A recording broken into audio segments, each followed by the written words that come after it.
Tarwiyah. The 8th of Dhul Hijjah is known by its traditional name as Tarwiyah. Those who are not already in Ihram will take their Ihram on that day.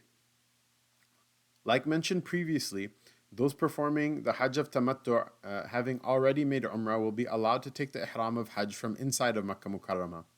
If one wishes, they may bathe and wear their Umrah garments and pray their 2 rak'ahs from inside the Masjid al-Haram itself and raise the talbiyah from inside that sacred place. The sunnahs of Tarwiyah are that a person should be in Mina. So the sunnahs of this day of Tarwiyah, the 8th of Dhul Hijjah, is that a person should be in Mina, in Ihram, and pray 5 consecutive prayers from there. Dhuhr, Asr, Maghrib, Isha, and then Subh or the Fajr prayer of the 9th of Dhul Hijjah of the day of Arafat from inside of Mina.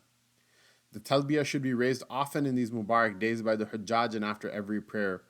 Despite the heat and the crowded conditions in Mina, a consciousness must overcome the pilgrim.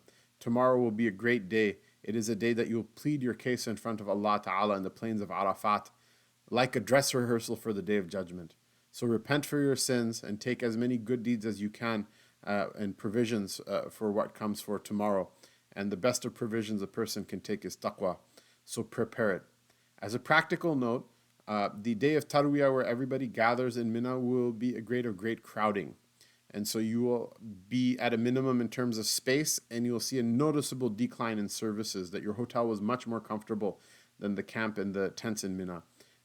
Bear it with patience. Allah Ta'ala reward you for it, and bear your fellow pilgrims with patience as well, knowing that your patience in these things is a purification that's preparing you for acceptance on the next day, on the day of Arafat. May Allah Ta'ala accept from us all.